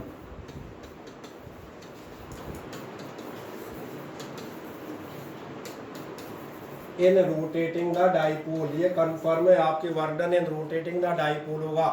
लेकिन कहीं से भी मत घुमाने लगना, ये आगे बताएगा फ्रॉम a स्टैंडर्ड पोजीशन। और स्टैंडर्ड पोजीशन ध्यान रखिएगा, ये होती है नॉर्मल या परपेंडिकुलर पोजीशन। तो मैं यहाँ पर ऐसे लिख देता हूँ, चलेगा। तो जो भी आपकी वर्तमान स्थिति हो, यानी कि प्रेजेंट पोजीशन। कोई डाउट यहाँ से ज़्यादा? पहले एक काम कर दें, मजे से आप इस डेफिनेशन को लिख दें। पोटेंशियल एनर्जी ऑफ डाइपोल आपकी क्या होती है, आप बताएंगे work done in rotating the dipole.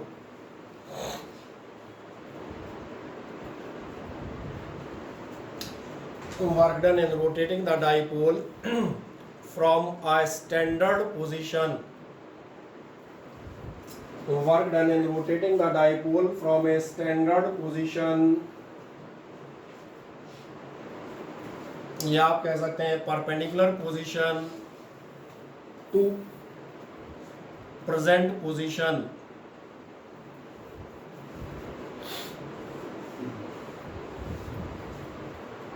Standard position या perpendicular position to present position. क्या है, क्लियर हो गया?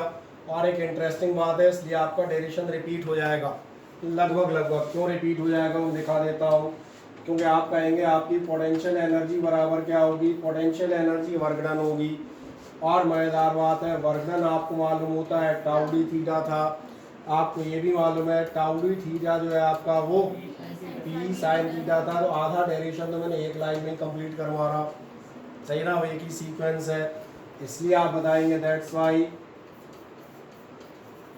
टोटल पोटेंशियल एनर्जी आप कैसे निकालेंगे, integration p e sine theta d theta. और एक मज़ेदार बात है, p sine theta d theta limits कहाँ लेंगे, अब लेंगे from perpendicular position to present position. Perpendicular यानी कि 90 या π/2 से आप घुमाएंगे। वर्तमान कुछ भी हो सकता है, 60, 120 और 140 या 220 हमारी तरफ से। तो यानी जो भी आपका थीटा हो गई आपकी लिमिट π/2 टू थीटा। कर दो आराम से, ये अभी हाल इंटीग्रेशन एक मिनट पहले भी आप कर चुके हैं।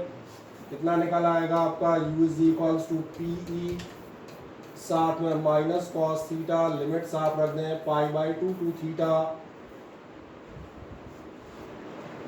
और रख दो वैल्यू मजे से, माइनस पी ले लेता हूँ, कॉस थीटा की जगह अपर लिमिट रखो तो हो जाएगी कॉस थीटा, माइनस अगली रख दोगे तो हो जाएगी cos 90।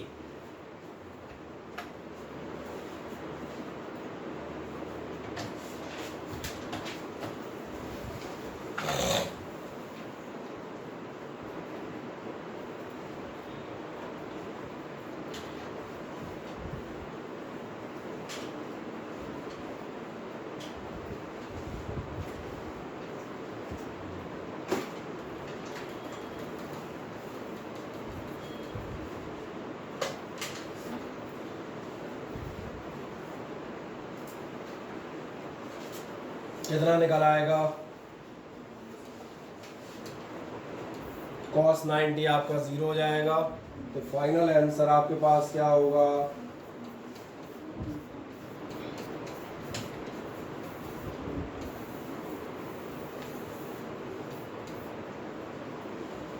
Minus P cos theta.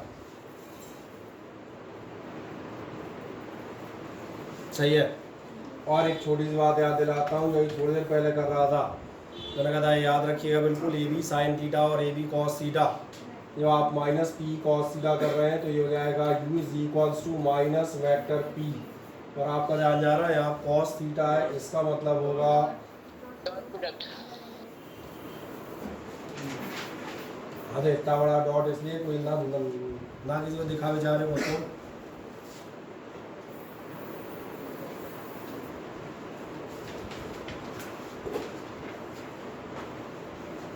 आगे बढ़ जाए, क्या आपको पोटेंशियल एनर्जी का फॉर्मूला निकल आता है माइनस पी कॉस थीटा, या मैंने कहा minus P vector dot vector E. अब इसमें भी एक छोटी सी बात आएगी, क्या आपको ध्यान है, अभी आपने जो साइन थीटा वाला डेरिवेशन कर रहे थे, मैंने उसमें कहा था कि there may be the conditions dipole is parallel perpendicular और समथिंग एल्स। आ जाओ, इसमें भी आपकी ध्यान देखें, पोटेंशियल एनर्जी भी पी और ई के अलावा ओरिएंटेशन थीटा पर डिपेंड करती है। और अगर ओरिएंटेशन थीटा पर डिपेंड करती है तो हम फिर वही जाएंगे। आप सबसे पहले बताते हैं इफ़ डाइपोल इज, चलते हैं मेरे साथ साथ, if dipole is parallel to electric field. बढ़ जाए आगे, if dipole is parallel to electric field,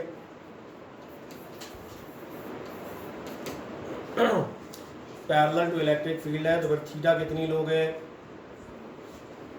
0 लोगे, ले लो बढ़िया। जब आप dipole parallel to electric field लेते हैं थीटा 0 तो u बराबर आएगा माइनस पी ई कॉस 0 और कॉस 0 1, यानी ये आएगा माइनस पी ई। अब इससे रिलेटेड दो मज़ेदार बातें बताते हैं। ये आपको ध्यान जा रहा होगा, माइनस पी नेगेटिव एनर्जी है, ये है मिनिमम। और यहाँ पर एक चीज़ बताता हूँ, उसको ध्यान से देखें, यहाँ पर ये कहलाता है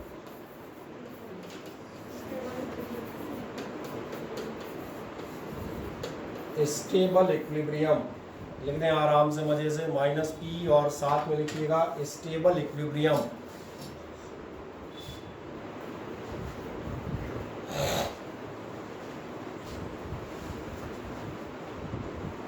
ठीक है, मिनिमम तो आप देख ही रहे हैं, नेगेटिव एनर्जी है, सबसे कम है, तो इसमें तो कोई दिक्कत ही नहीं।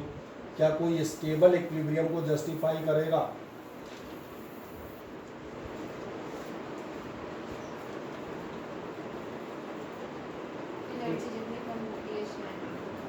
ठीक है, रिलेटिवली आप ठीक जगह हैं। मैं आपको 3 जगह लिखता हूँ, ध्यान देखना, इन तीनों को ध्यान से देखिएगा मेरी बात।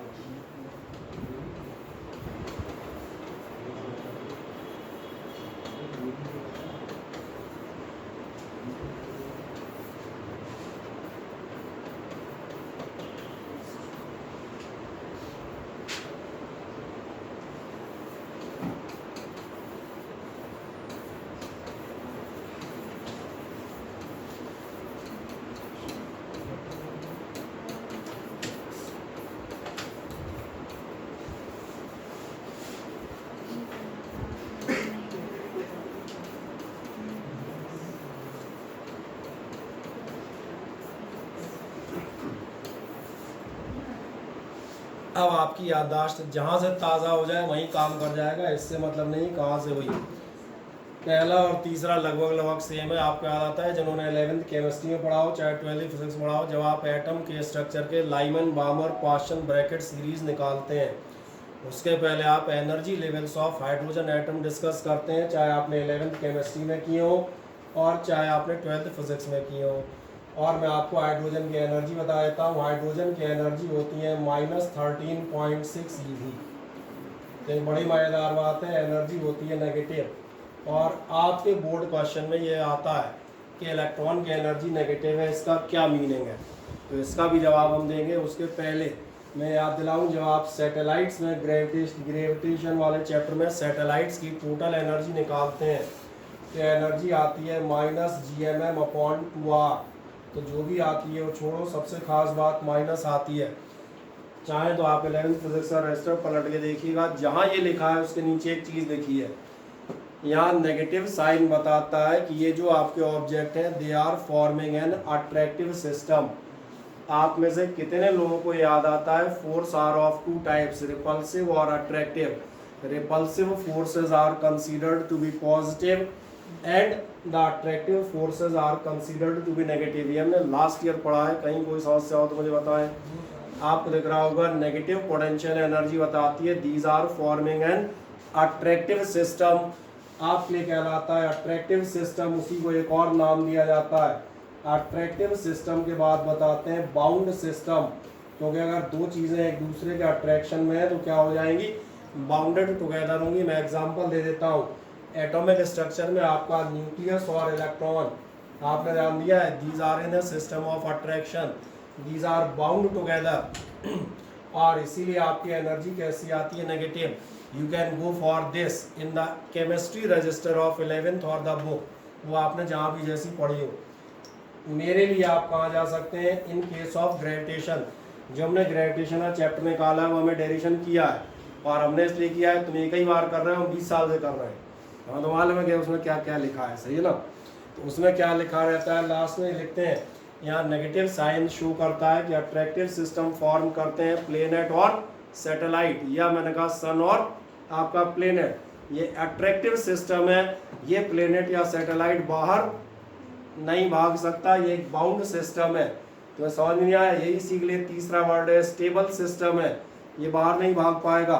फिर एक मजेदार बात आती है, अगर आपको बाहर भगा नहीं है, अगर भगा नहीं है तो आपको एग्जैक्ट इतनी ही एनर्जी,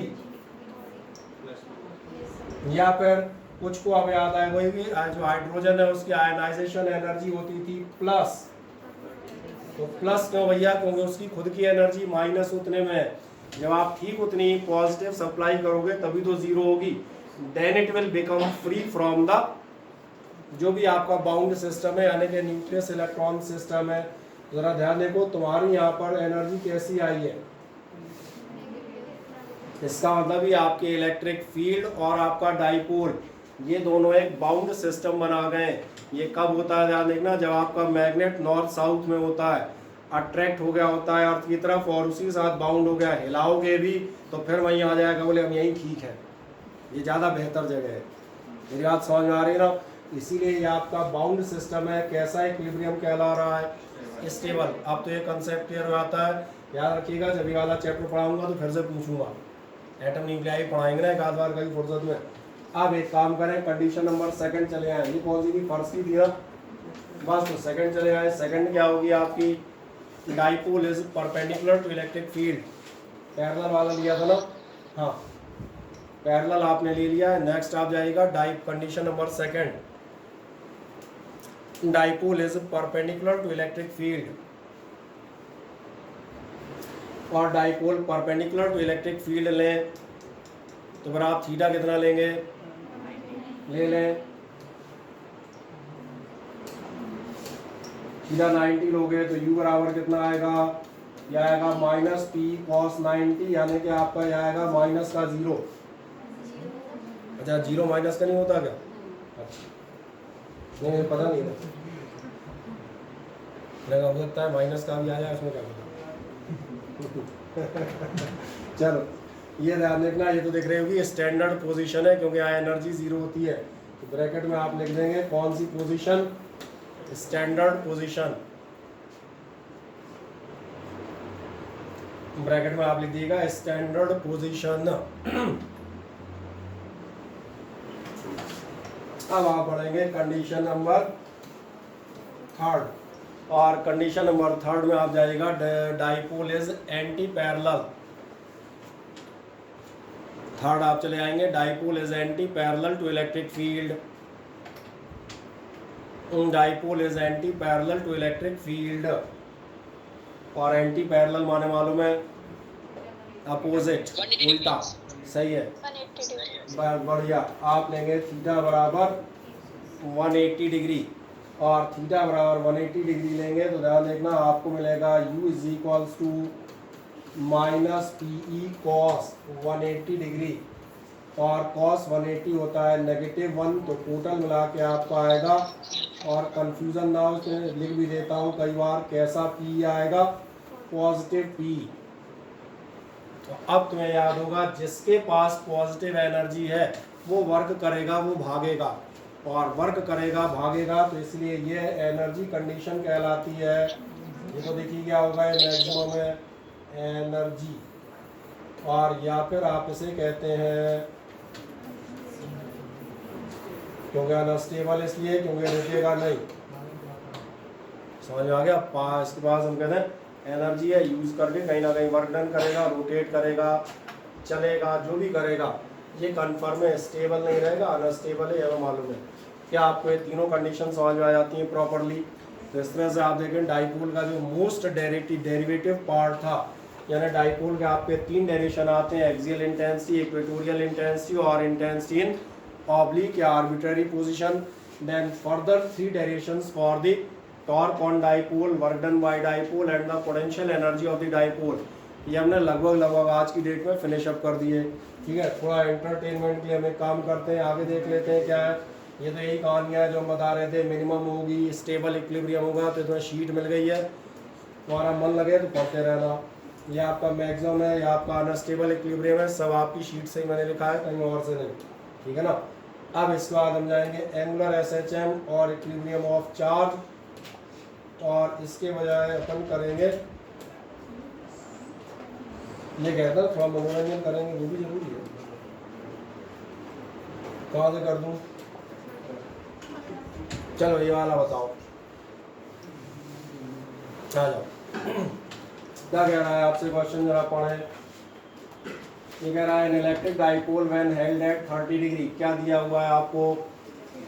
ये दिख रहा होगा, ये आपको दिया गया है थीटा। वाह। इसके बाद क्या दिया है? With respect to a uniform electric field, कितनी इलेक्ट्रिक फील्ड है? एक मजेदार बात है, तुम्हारी बोर्ड एग्जामिनेशन में क्वेश्चन है, ये आपको दिया है 10⁴ न्यूटन पर कूलॉम। अच्छा एक चीज़ बताएं, तुम्हें जो शीट दिया बता दें, उसमें सीबीएसई के पुराने बोर्ड के क्वेश्चंस दिए हुए हैं। ठीक है ना?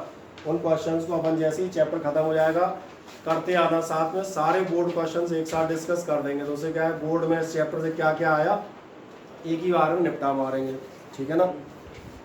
और experiences are torque of this much, और क्यों कल तो मैं वो नहीं आ रहा था यार, दो नंबर्स का इंटू 20 और टोटल 9, क्यों दिव्या है? 5 और 4, 5 4 9, 5 4 20।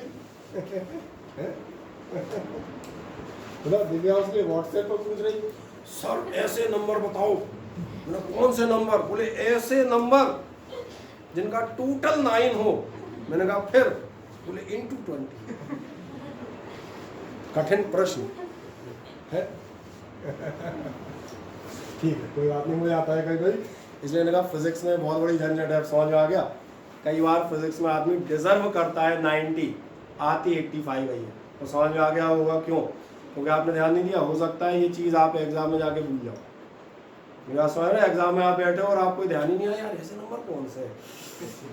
वो बहुत लिटरल है, हम तो 20 साल बहुत सारा देख चुके ना। आदमी ये नहीं कहोगे इसको गिनती नहीं आती थी, कि 10th में इसको क्वाड्रेटिक इक्वेशन सॉल्व नहीं आता, उसमें दिमाग में अंडर प्रेशर अचानक से फ्यूज गायब हो जाता है। बोले इंटू 9 और बोले मतलब +9 और इंटू 20, ऐसे नंबर तो होते ही नहीं है। देखो 2 10 जा टोटल 12 आ रहा है, जी नहीं होते, नहीं होते, नहीं होते। इसलिए कभी भी हम बताते हैं, हम ये नहीं कहते कि आप एकदम प्रेशराइज हो पढ़े, मज़े से पढ़े, यहाँ गलतियाँ हो जाए उन्हें भी करते चले, जीवन में गलतियाँ भी आवश्यक है। चले, क्या कह रहा है आपसे? Calculate dipole moment, dipole moment निकाले। आ जाओ। और कुछ कह रहा है? बस यार एक सरल सा सवाल है, जरा ध्यान रखो। क्या क्या दिया आपको? थीटा दिया है, आपको टॉर्क दिया है, और सॉरी इलेक्ट्रिक फील्ड दिया है और टॉर्क दिया है। जैसे आप दिया है, सिंपल एक काम करेंगे, आज के फॉर्मूला लगाइएगा, कितना हो जाएगा? टाउ बराबर b sin थीटा, टॉर्क रख दें, कितना रख दोगे? 9 × 10⁻26। तुम्हारी शीट का कौन सा क्वेश्चन है? चौथे नंबर, 5 ही 6 तो क्वेश्चन दे 6। ठीक है, और p आपका कितना था? जब p निकालना था, e आपका दिया हुआ है, कितना दिया है? 10⁻4, और साथ में sin 30 मतलब 1/2, इतना कॉमन कर सकते हैं। आ जाओ, एक लाइन में कैलकुलेट कर देंगे, मन ही मन में देखना है रहा क्या कैलकुलेशन हो जाएगी। 10 रेज टू पावर 4 और 10 रेज टू पावर 26 कितनी बचेंगी? 22। बढ़िया। 22 ये हो गई आपकी 10 रेज टू पावर 22 और इंटू में 9 टू जा 18। बढ़िया। और बराबर हो जाएंगे पी। डाइपोल मोमेंट की यूनिट बताएं। Coulomb metre. और इसमें ये ध्यान रखना है, ये ध्यान ही रखना है। और एक लास्ट कहानी बता देता हूँ, किसी ऑब्जेक्टिव एग्जाम में बैठोगे तो आंसर मिलेगा ही नहीं, क्योंकि ऑब्जेक्टिव एग्जाम में मिलता है, ये भूल गए होंगे, जब भी एक्सपोनेंशियल नोटेशन लेते हैं तो डेसिमल के एक पॉइंट के बाद लगता है। तो बोर्ड में तो आपका ये चल जाएगा, कोई समस्या नहीं, इतना ध्यान कोई नहीं देता। लेकिन जब आप किसी अच्छी जगह जाएं तो थोड़ा सा अच्छा व्यवहार करें। तो it is better to write 1.8 into 10 raise to power 23। That solve कर दें क्वेश्चन। एक और करा देता हूँ कोई सा, बस 6 में से 1-2 तो मैंने कल ही करा दिए थे यार, मुझे ऐसा याद है। एक आप तुम भी करोगे।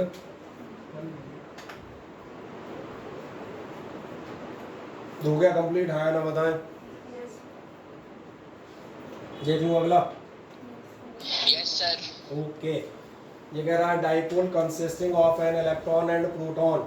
अगर डाइपोल में आपके इलेक्ट्रॉन और प्रोटॉन है, इसका मतलब समझ में आ रहा है, ये आपको डायरेक्ट हिंट है कि आपका चार्ज कितना लेना है, 1.6 इंटू 10-19 कूलॉम। ऐसे क्वेश्चन हम बहुत दिनों से कर रहे हैं। Electron proton separated by a distance, distance आपको दिया है 4 into 10 raise to power -10 metre. ये सेपरेशन डिस्टेंस कहाँ से लिखते हो? है 2a। बढ़िया। 2a आपको दिया है, यहाँ वालों किसी को नहीं मालूम था है? दो चार्जेस का सेपरेशन डिस्टेंस आप 2a से लिखते हैं, कितना था? 4 इंटू 10-10 मीटर। बढ़िया। इलेक्ट्रिक फील्ड इंटेंसिटी ये आपको दी है, जो आप लिख देंगे E से, और E बराबर हो गया 3 इंटू, और एक काम करना, ये M लिखा है उसको हटा देना, उससे कोई मतलब नहीं है। कितना होगा? 3 into 10 raise to power 5 newton per coulomb. और लास्ट जाएंगे at an angle of 2 kilo, तो डाटा दिया हुआ है, हाँ देख लो ना, सब दे रहा है। थीटा बराबर 30 डिग्री। और कैलकुलेट क्या चीज़ कराना चाहता है? कैलकुलेट कराना चाहता है dipole moment and the torque. आ जाओ, एक एक लाइन में हो जाएंगे। पहला आप लिखेंगे